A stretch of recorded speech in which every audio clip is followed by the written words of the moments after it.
اعوذ باللہ من الشیطان الرجیم، بسم اللہ الرحمن الرحیم۔ رب اشرح لی صدری ویسر لی امری واحلل عقدۃ من لسانی یفقہوا قولی۔ آیت نمبر 238۔ حافظوا علی الصلوات والصلاۃ الوسطی، محافظت کرو تمام نمازوں کی اور خاص طور پر درمیانی نماز کی۔ وقوموا للہ قانتین، اور کھڑے ہوا کرو اللہ تعالیٰ کے سامنے پورے ادب کے ساتھ۔ آیت نمبر 239 کو ساتھ لیں گے۔ فَإِنْ خِفْتُمْ فَرِجَالًا أَوْ رُكْبَانًا، پھر اگر تم خطرے کی حالت میں ہو تو چاہے پیادہ پڑھ لو یا سوار۔ فَإِذَا أَمِنْتُمْ فَاذْكُرُوا اللَّهَ كَمَا عَلَّمَكُمْ مَا لَمْ تَكُونُوا تَعْلَمُونَ، پھر جب تم امن میں ہو جاؤ تو اللہ تبارک و تعالیٰ کو یاد کرو جیسا کہ تمہیں اس نے سکھایا ہے جس کو تم نہیں جانتے تھے۔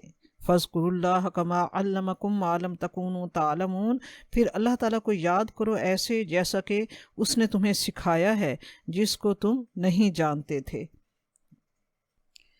ہم نے دیکھا کہ گزشتہ کئی آیات سے مسلسل آئلی مسائل کے احکام بیان ہو رہے تھے۔ ان آئلی مسائل کے درمیان نماز کی تاکید سے متعلق یہ جو 2 آیات آئی ہیں، اس کی غالباً حکمت یہ ہے کہ ایسے مسائل کو حسن و خوبی سے انجام دینے کے لیے جس تقوی کی ضرورت ہوتی ہے، نماز اس سلسلے میں بہت معاون ثابت ہوتی ہے۔ اس لیے ان مسائل کے درمیان نمازوں کی محافظت کی تاکید کی جا رہی ہے۔ اور شریعت اسلام کا حسن یہ ہے کہ اللہ تعالیٰ کے حقوق اور بندوں کے حقوق ساتھ ساتھ چلتے ہیں۔ حقوق اللہ میں جس چیز کی تاکید سب سے زیادہ ہے وہ نماز ہے۔ ہمیں بہت سی احادیث میں یہ مفہوم ملتا ہے کہ نماز دین کا قلعہ، حصار اور شہر پناہ ہے۔ جو شخص نماز کی جتنی حفاظت کر رہا ہوتا ہے وہ دین میں اتنا پختہ ہوتا ہے، جو نماز کی محافظت میں کمزور ہوتا ہے وہ دین میں اتنا ہی کمزور ہوتا ہے۔ اور حقوق العباد میں جس چیز کی سب سے زیادہ پرسش ہوگی وہ بیویوں کے حقوق ہیں۔ اسی لیے رسول پاک صلی اللہ علیہ وآلہ وسلم نے وفات سے پہلے جو لفظ ادا کیے، الصلاۃ وما ملکت ایمانکم، نماز کی تاکید کی اور اپنے ماتحتوں کی تاکید کی، اس میں بیویوں کے حقوق کی تاکید ہے۔ محافظت سے مراد نمازوں کو اپنے وقت پر ادا کرنا، نماز کے ارکان، واجبات، سنن، مستحبات کا پورا خیال رکھنا، پھر تمام نمازوں کی اور خاص طور پر نماز وسطی احادیث سے ثابت ہے کہ اس سے مراد نماز عصر ہے۔ صحیح بخاری میں حدیث مبارکہ ہے کہ آپ صلی اللہ علیہ وآلہ وسلم نے جنگ خندق کے دن فرمایا، کافروں نے مجھے درمیانی نماز نہ پڑھنے دی حتیٰ کہ سورج غروب ہو گیا، اللہ ان کی قبروں اور گھروں کو آگ سے بھر دے۔ سنن ترمذی میں ہے کہ حضرت ابن عباس رضی اللہ تعالیٰ عنہ اور حضرت عبداللہ بن مسعود رضی اللہ تعالیٰ عنہ دونوں سے روایت ہے کہ آپ صلی اللہ علیہ وآلہ وسلم نے فرمایا کہ صلاۃ وسطی نماز عصر ہے۔ اور صحیح بخاری میں حدیث مبارکہ ہے کہ آپ صلی اللہ علیہ وآلہ وسلم نے فرمایا، جس کی نماز عصر قضا ہو گئی، یوں سمجھ لیں کہ اس کا گھر بار، مال و اسباب سب لٹ گیا۔ وقوموا للہ قانتین، یعنی اللہ کے حضور عاجزی اور ادب سے کھڑے ہو جاؤ، خشوع و خضوع کے ساتھ، دل کی پستی اور محبت کے ساتھ۔ حضرت معاویہ بن حکم رضی اللہ تعالیٰ عنہم سے روایت ہے کہ جب انہوں نے نماز پڑھتے ہوئے بات کی تو آپ صلی اللہ علیہ وآلہ وسلم نے فرمایا، نماز میں انسانی بات چیت نہ کرنی چاہیے، یہ تو صرف تسبیح، تکبیر اور ذکر اللہ ہے۔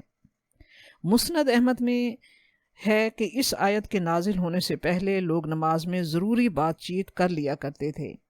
جب یہ آیت اتری تو چپ رہنے کا حکم دیا گیا۔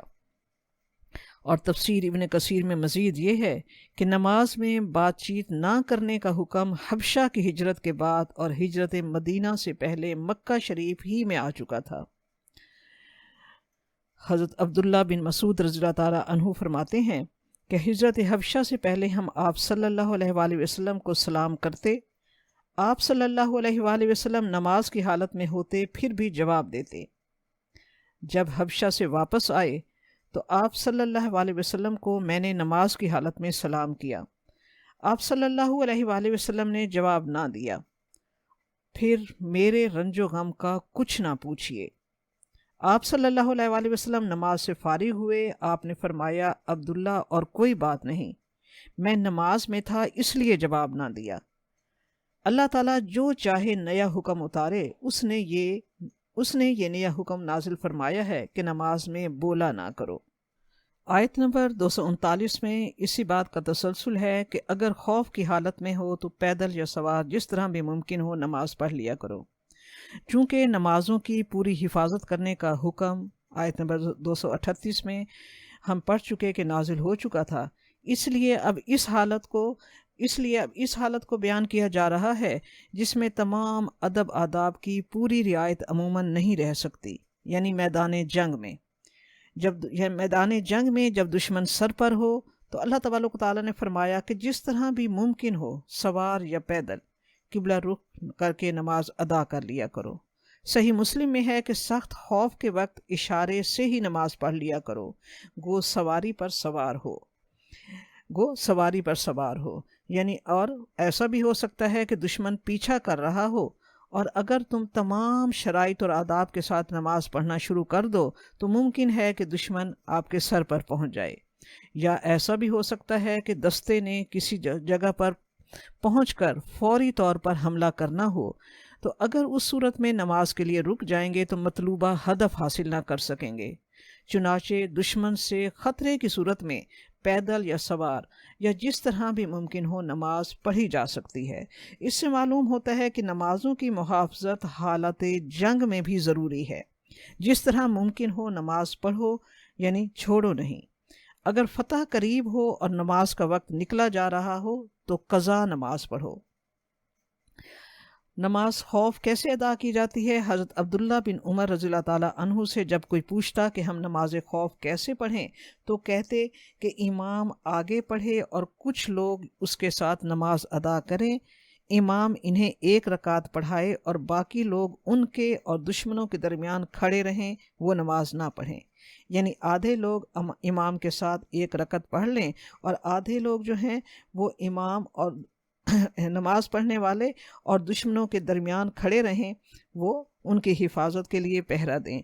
جب یہ لوگ امام کے ساتھ 1 رکعت نماز پڑھ لیں تو یہ پیچھے آ جائیں پہرے والی جگہ پہ، اور جنہوں نے نماز نہیں پڑھی اب وہ امام کے پیچھے آئیں اور وہ امام کے ساتھ 1 رکعت اپنی پوری پڑھ لیں۔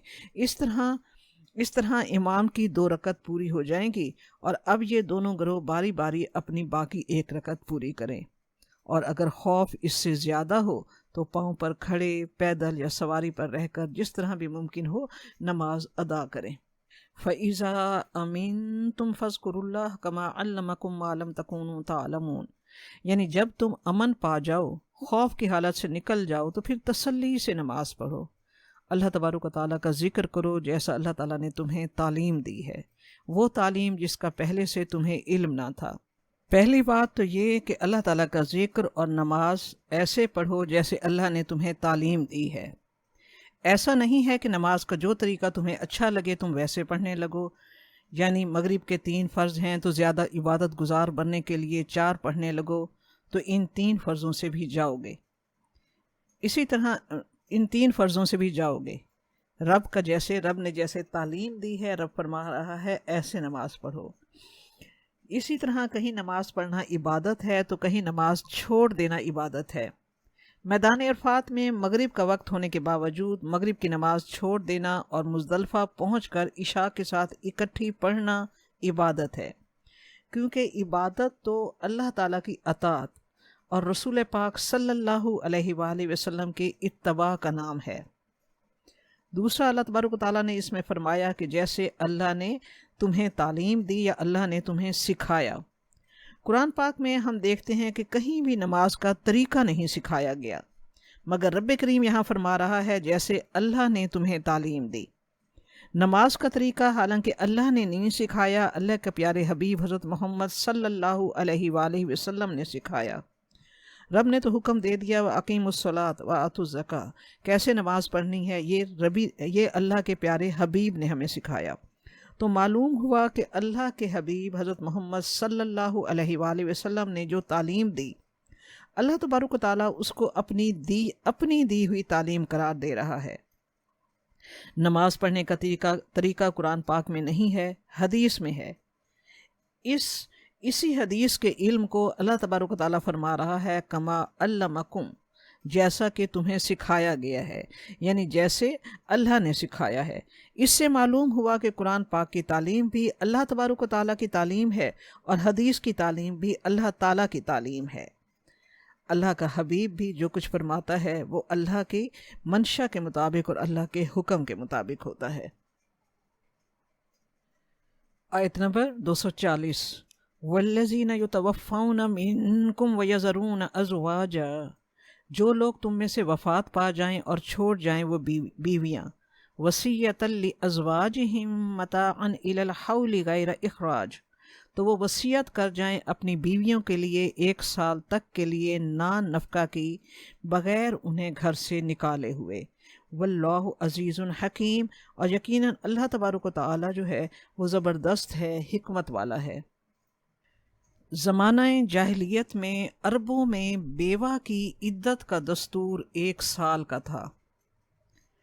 اسی میں بعض وارثین جو تھے وہ بیچاری بیوہ کو دوران عدت ہی گھر سے نکال کر باہر کرتے تھے، نان نفقہ بھی کچھ نہ دیتے تھے۔ بیوہ اس زمانے میں نہ تو نکاح کر سکتی تھی اور نہ ہی اس کے لیے معاش کا کوئی ذریعہ ہوتا تھا۔ آغاز اسلام میں بیوہ کی عدت 1 سال ہی رہی، تو اللہ تعالیٰ نے فرمایا ان بیواؤں کو فوراً گھر سے نہ نکال دو، 1 سال کی عدت کے دوران انہیں نان نفقہ دیا جائے۔ ان آیات کے نزول تک ابھی تک قانون وراثت نہ آیا تھا، لہٰذا اس آیت میں بیواؤں کے بارے میں وصیت کا یہ حکم عبوری حکم ہے، جیسا کہ سورۃ بقرہ کی آیت نمبر 180 میں والدین اور قرابت داروں کے لیے وصیت کا حکم دیا گیا تھا۔ سورۃ نساء میں جب قانون وراثت نازل ہوا تو اس میں والدین کا حق بھی متعین کر دیا گیا اور شوہر کی وفات کی صورت میں بیوی کا یعنی بیوہ کا حق بھی مقرر کیا گیا، اور بیوی کی وفات کی صورت میں شوہر کے حق کا بھی تعین کر دیا گیا۔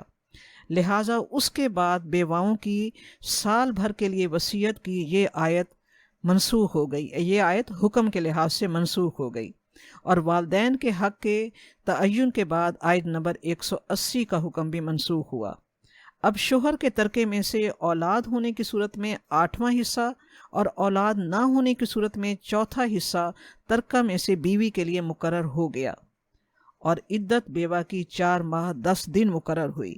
جب شریعت اسلامی میں قانون وراثت دیا گیا تو بیوہ کی عدت 4 مہینے اور 10 دن مقرر ہوئی، چنانچہ یہ آیت منسوخ الحکم ہو گئی، اور عدت والی آیت اور میراث والی آیت اس کی ناسخ ہو گئیں۔ اس مدت یعنی 4 ماہ 10 دن بعد عورت اپنے لیے جو فیصلہ کر کے جہاں چاہے رہے اور جس سے چاہے نکاح ثانی کر سکتی ہے۔ اللہ تعالیٰ غالب اور حکمت والا ہے، اس کے حکم کے خلاف مت کرو، اس کے تمام احکام میں حکمت ہے، اس نے تمہاری مصلحتوں کو ملحوظ رکھا ہے۔ آیت نمبر 241، وَلِلْمُطَلَّقَاتِ مَتَاعٌ بِالْمَعْرُوفِ، اور متعلقہ عورتوں کو بھی ساز و سامان زندگی دینا ہے معروف طریقے سے، حقاً علی المتقین، یہ لازم ہے پرہیزگاروں پر۔ اور آیت نمبر 242 کو ساتھ لیں گے، کذالک یبین اللہ لکم آیاتہ لعلکم تعقلون، اس طرح اللہ تعالیٰ نے تمہارے لیے اپنی آیات کو واضح کیا ہے تاکہ تم عقل سے کام لو۔ اس آیت میں طلاق دی ہوئی عورتوں کے متاع یعنی ان کو نفع پہنچانے کا بیان ہے۔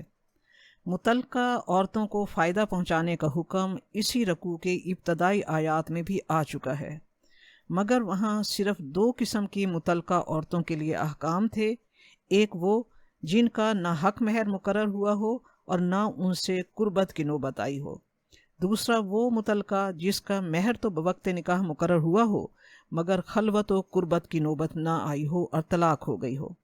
یہاں اس آیت میں ان طلاق والی عورتوں کو فائدہ پہنچانے کا حکم ہے جن کو خلوت یا قربت کے بعد طلاق دی جائے۔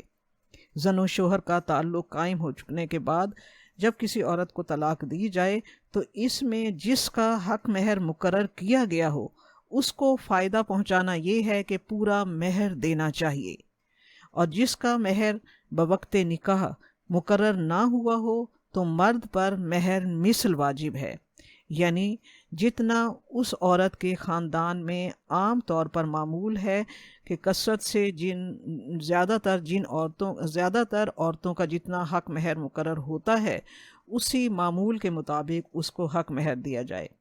مطلب یہ ہے کہ جس عورت کو طلاق دی جائے یہ نہ ہو کہ اسے ننگے سر ننگے پاؤں بھوکا پیاسا اسی وقت گھر سے نکال دیا جائے، بلکہ ایک مدت تک اس کی ضرورتوں کی کفالت، اور مدت تک سے مراد عدت کے دوران اس کی ضرورتوں کی کفالت شوہر کے ذمے ہے۔ اس میں اس کے کھانے پینے، پہننے اور رہنے سہنے کا انتظام شوہر پر واجب ہے۔ کذالک یبین اللہ، اس طرح اللہ تبارک و تعالیٰ تمہارے لیے بیان کرتا ہے اپنے احکام۔ تو یہاں اللہ تعالیٰ نے نکاح، طلاق، عدت وغیرہ کے احکام کھول کھول کر بیان کر دیے ہیں۔ اسی طرح وہ اپنے تمام احکام کھول کھول کر بیان کرتا ہے تاکہ تم ان پر غور و فکر کرو اور ان سے اللہ تعالیٰ کی جو منشا معلوم ہوتی ہے اس کے مطابق عمل کرو، اور اپنے لیے گنجائشیں اور تعویلیں ڈھونڈنے کی اور حکم سے فرار حاصل کرنے کی کوشش مت کرو۔ آیت نمبر 243، الم تر الی الذین خرجوا من دیارہم وہم الوف حذر الموت، کیا تم نے ان لوگوں کے حال پر غور نہیں کیا جو نکل کھڑے ہوئے اپنے گھروں سے جبکہ وہ ہزاروں کی تعداد میں تھے، موت کے ڈر کی وجہ سے وہ نکل کھڑے ہوئے۔ فقال لهم اللہ موتوا ثم احیاہم، تو اللہ تعالیٰ نے ان سے کہا کہ مر جاؤ، اور پھر اللہ تعالیٰ نے انہیں زندہ کیا۔ ان اللہ لذو فضل علی الناس ولکن اکثر الناس لا یشکرون، یقیناً اللہ تعالیٰ لوگوں پر بڑا فضل کرنے والا ہے لیکن اکثر لوگ شکر نہیں کرتے۔ یہاں تک جو مختلف قسم کے احکام بیان ہوئے ہیں ان میں سے سب سے زیادہ اہم اور نفس پر گراں دو حکم ہیں، ایک جہاد و قتال کا اور دوسرا انفاق مال یعنی اللہ کی راہ میں مال خرچ کرنے کا۔ اور انسان کو احکام خداوندی کی اطاعت سے روکنے والی زیادہ تر دو ہی چیزیں ہوتی ہیں، ایک حب دنیا یعنی دنیا کے مال کی محبت، اور دوسرا موت کا ڈر، اور یہی دو چیزیں حقوق اللہ اور حقوق العباد کی ادائیگی میں رکاوٹ ہوتی ہیں۔ اسی لیے اللہ تبارک و تعالیٰ نے امت محمدیہ کی تاکید اور نصیحت کے لیے بنی اسرائیل کا ایک قصہ یہاں بیان فرمایا ہے۔ مشہور یہی ہے کہ یہ ایک بنی اسرائیل یعنی یہود کی ایک جماعت تھی جو جہاد یا طاعون سے بھاگے تھے، اور بھاگ کر جہاں پہنچے اور خیال کیا کہ اب ہم سلامتی کی جگہ پہنچ گئے ہیں، اللہ تعالیٰ کے حکم سے موت وہاں بھی پہنچ گئی۔ وہ سب کے سب جو ہزاروں کی تعداد میں تھے وہیں مر گئے۔ پھر کچھ دنوں کے بعد اس زمانہ کے پیغمبر کی دعا سے اللہ تعالیٰ نے اپنی قدرت کاملہ سے ان کو زندہ کیا۔ تو امت محمدیہ کو یہ قصہ سنانے سے مراد یہ ہے کہ جہاد وغیرہ سے بسبب خوف موت کے نہ بھاگنا چاہیے، موت کے ڈر سے جہاد سے نہیں بھاگنا چاہیے۔ موت و حیات سب اللہ تعالیٰ کے ہاتھ میں ہے۔ آیت کا آغاز کیا گیا ہے علم ترا کے لفظ سے، کیا آپ نے نہیں دیکھا؟ قرآن پاک میں یہ اللہ تبارک و تعالیٰ کا طرز تخاطب ہے ایسے واقعے کے بارے میں جو ہزاروں سال چاہے پہلے گزر چکا ہو۔ رب کریم علم ترا سے ایسے فرما رہا ہے جیسے ابھی ابھی گزرا ہو۔ قرآن پاک میں ایسا ان واقعات کے بارے میں کہا جاتا ہے جو بہت مشہور و معروف ہوں اور زبان زد خاص و عام ہوں، جنہیں بچہ بچہ جانتا ہو۔ یہ بالکل ایسی ہی کیفیت، علم ترا کا لفظ بالکل ایسی ہی کیفیت نظروں کے سامنے لاتا ہے جیسے ہم خود اس واقعے کو دیکھ رہے ہیں، جیسے سورۃ فیل میں علم تر کیف فعل ربک باصحاب الفیل، بالکل اسی طرح اس واقعے کو بھی اللہ تبارک و تعالیٰ نے امت محمدیہ کے سامنے اسی طرح اللہ تبارک و تعالیٰ نے بیان کیا۔ حضرت ابن عباس رضی اللہ عنہ فرماتے ہیں کہ یہ بنی اسرائیل کی ایک جماعت تھی، ان کی تعداد 4000 تھی، اور بعض روایات میں ہے کہ ان کی تعداد 8,000 تھی۔ یہ جہاد یا طاعون کے خوف سے بھاگے تھے اور بھاگ کر جہاں پہنچے انہوں نے سوچا کہ ہم سلامتی کی جگہ پر آ گئے ہیں، مگر وہاں بھی اللہ تعالیٰ کے حکم سے انہیں موت آ گئی۔ ان کے پیغمبر کی دعا سے اللہ تبارک و تعالیٰ نے انہیں زندہ کیا۔ تفسیر ابن کثیر میں ہے کہ جب حزقیل نامی ایک نبی وہاں سے گزرے تو انہوں نے دعا کی، اللہ تعالیٰ نے ان کی دعا قبول فرمائی، اور اللہ تعالیٰ نے حکم دیا اس نبی کو کہ تم کہو، اے بوسیدہ ہڈیوں، اللہ تعالیٰ تمہیں حکم دیتا ہے کہ تم سب جمع ہو جاؤ۔ چنانچہ ہر جسم کی ہڈیوں کا ڈھانچہ کھڑا ہو گیا۔ پھر اللہ تعالیٰ کا حکم ہوا، اس نبی کو اللہ تعالیٰ کا حکم ہوا کہ تم ندا دو کہ اے ہڈیوں، اللہ تعالیٰ تمہیں حکم دیتا ہے کہ تم سب جمع ہو جاؤ۔ تو پھر ہر جسم کا ہڈیوں کا ڈھانچہ کھڑا ہو گیا۔ پھر اللہ تعالیٰ کا حکم ہوا کہ ندا دو کہ تم گوشت پوشت رگیں پٹھے بھی جوڑ لو۔ چنانچہ اللہ کے نبی کے دیکھتے دیکھتے یہ بھی ہو گیا۔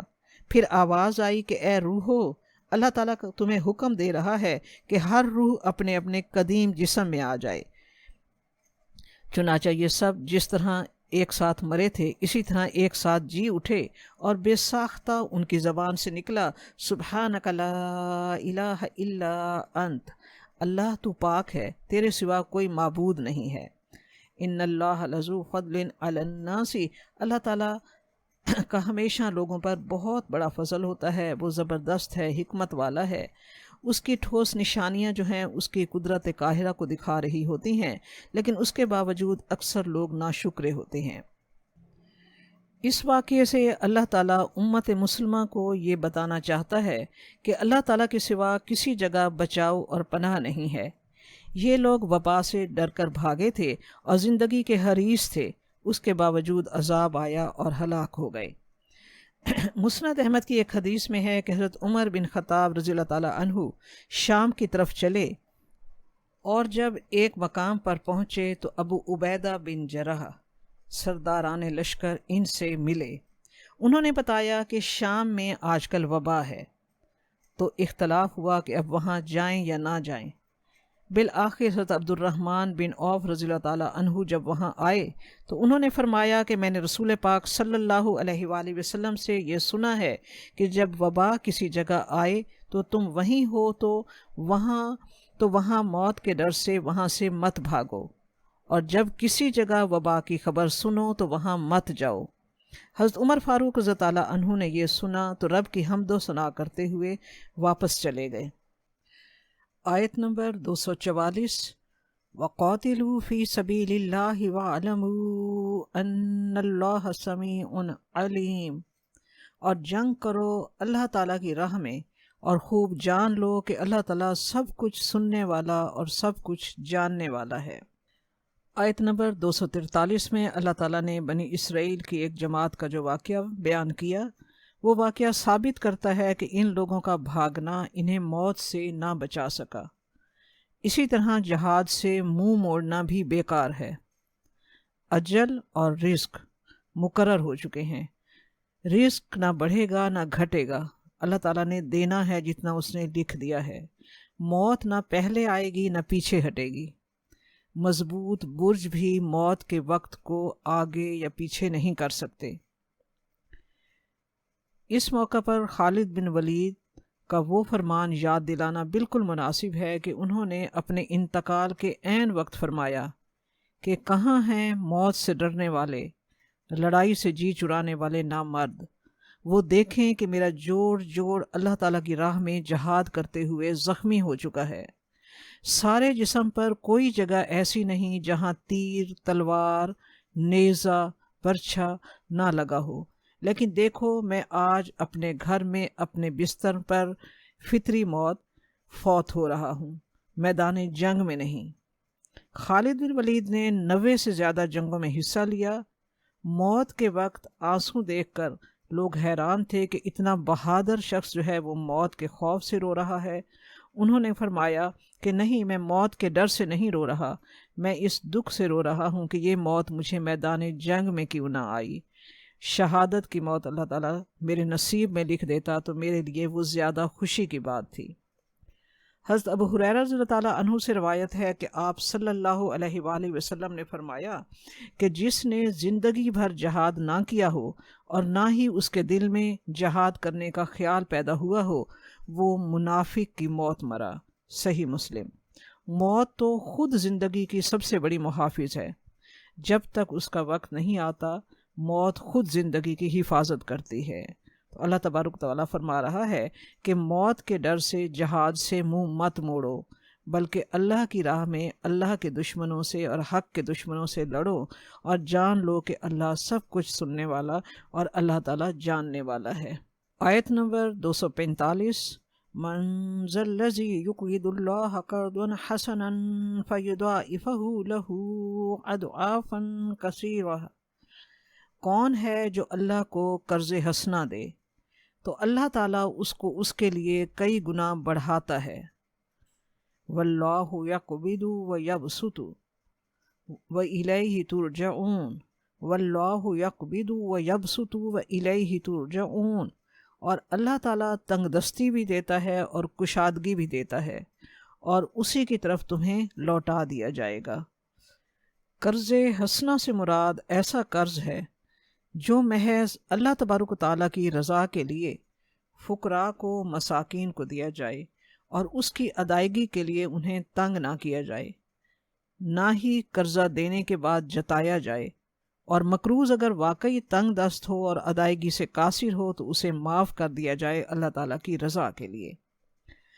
اللہ تعالیٰ کو قرض حسنہ دینے کا مفہوم اس سے بھی بہت وسیع ہے، جس میں انفاق فی سبیل اللہ کی تمام صورتیں آ جاتی ہیں۔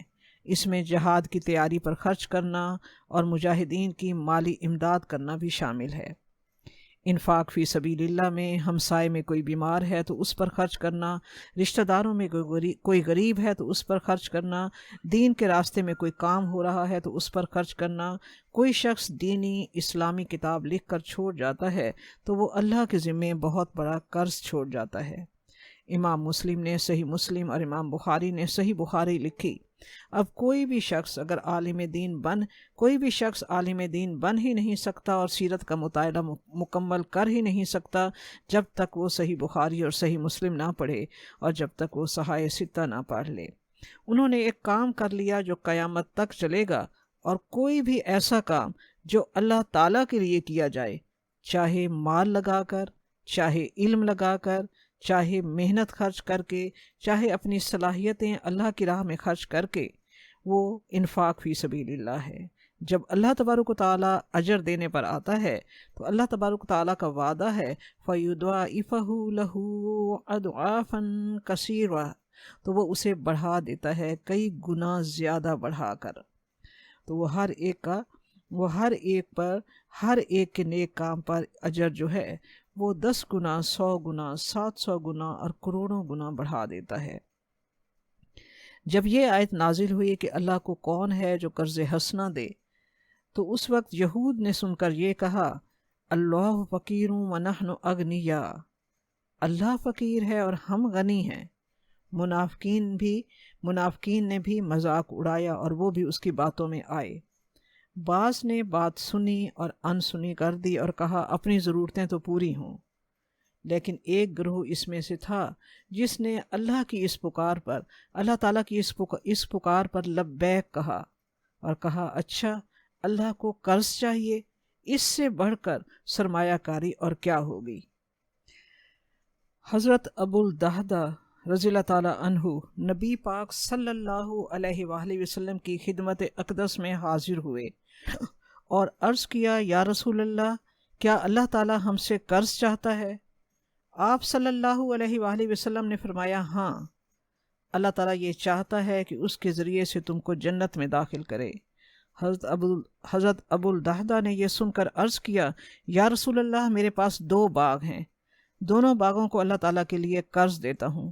رسول پاک صلی اللہ علیہ وآلہ وسلم نے فرمایا، ایک باغ اللہ کے راستے میں وقف کر دو اور دوسرا باغ اپنے اہل و عیال کے گزارۂ معاش کے لیے رہنے دو۔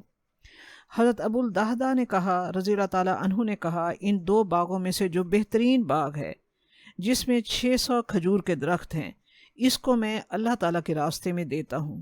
رسول پاک صلی اللہ علیہ وآلہ وسلم نے فرمایا اللہ تبارک و تعالیٰ تم کو اس کے عوض جنت میں باغ دے گا۔ حضرت ابو الدہدہ رسول پاک صلی اللہ علیہ وآلہ وسلم کے پاس سے اٹھ کر سیدھے اپنے اس باغ میں پہنچے جسے اللہ تبارک و تعالیٰ کی نظر کر آئے تھے حضرت ابو الدہدہ کی بیوی ام دہدہ اور بچے اس باغ میں کھیل رہے تھے، اور بچے پھل کھا رہے تھے اور درختوں کے سایہ میں کھیل رہے تھے۔ حضرت ابو الدہدہ نے باغ سے باہر کھڑے اپنی بیوی کو آواز دی کہ بچوں کو لے کر باہر آ جاؤ، یہ باغ میں نے اپنے مولا کو قرض دے دیا ہے، یہ باغ اب ہمارا نہیں رہا۔ ام دہدہ نے شوہر کا یہ کلام سنتے ہی اول تو مبارکباد دی اور فرحت و خوشی کا اظہار کیا، بعد ازاں وہ بچوں کی طرف متوجہ ہوئیں۔ بچے جو پھل دامنوں میں لے رہے تھے وہ دامن جھٹک دیے، اور جو کھجوریں بچوں کے منہ میں تھیں وہ انگلی ڈال کر نکال دیں، اور بچوں سے کہا کہ اس باغ سے نکلو، اور اسی وقت وہ دوسرے باغ میں منتقل ہو گئیں۔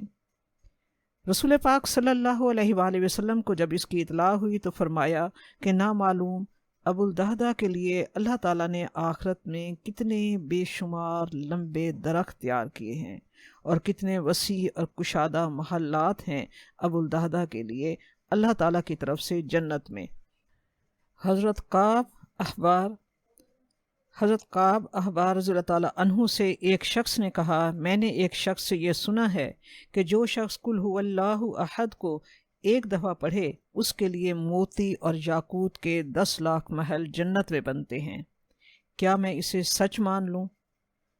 انہوں نے فرمایا اس میں تعجب کی کون سی بات ہے، بلکہ 10 لاکھ 20 لاکھ اور بھی اس قدر کہ اس کی گنتی سوائے اللہ تعالیٰ کے اور کسی کو معلوم نہیں۔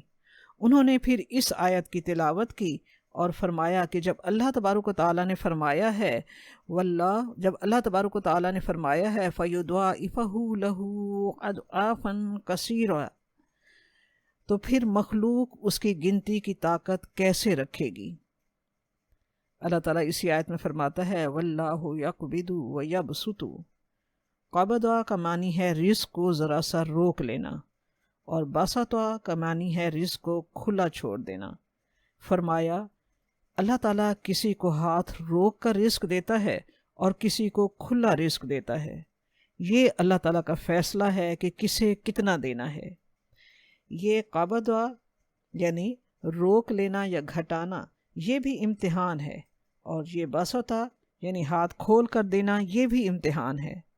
بعض لوگوں کا امتحان تنگ دستی کے ساتھ ہوتا ہے، اور بعض لوگوں کا امتحان باسطہ یعنی ان کی امارت اور تونگری سے ہوتا ہے۔ ہر حال میں لوٹنا تو اللہ تعالیٰ ہی کی طرف ہے، امیر ہو تو بھی غریب ہو تو بھی۔ موت کے ایک جھٹکے سے تمہاری جائیدادیں، کاروبار، مکان، مال سب کے سب جدا ہو جائیں گے۔ پیسہ نہیں کھلاتا، اللہ تعالیٰ کھلاتا ہے۔ اللہ کی راہ میں خرچ کرتے ہوئے تنگی کا خیال نہ کرو، رب کا وعدہ ہے کہ وہ ایک کے ہزاروں دے گا۔ اللہ تبارک تعالیٰ نے سورۃ بقرہ کی آیت نمبر 261 میں بھی یہی بات بہت خوبصورت انداز میں ایک بہترین وعدے کے ساتھ کی ہے۔ مثل الذین ينفقون اموالهم فی سبیل اللہ کمثل حبۃ انبتت 7 سنابل فی کل سنبلۃ 100 حبۃ واللہ یضاعف لمن یشاء واللہ واسع علیم۔ مثال ان لوگوں کی جو اپنے مال اللہ تعالیٰ کی راہ میں خرچ کرتے ہیں ایسے ہی ہے جیسے ایک دانہ کہ اس سے 7 خوشے پیدا ہوں اور ہر خوشے میں 100 دانے ہوں۔ اللہ تعالیٰ جس کو چاہتا ہے رزق کی افزائش دیتا ہے، اور اللہ تعالیٰ بڑی وسعت والا اور سب کچھ جاننے والا ہے۔ یقیناً اللہ کا وعدہ سچا ہے۔ اللہ تبارک و تعالیٰ ہمیں اپنی راہ میں خرچ کرنے کی توفیق عطا فرمائے، آمین۔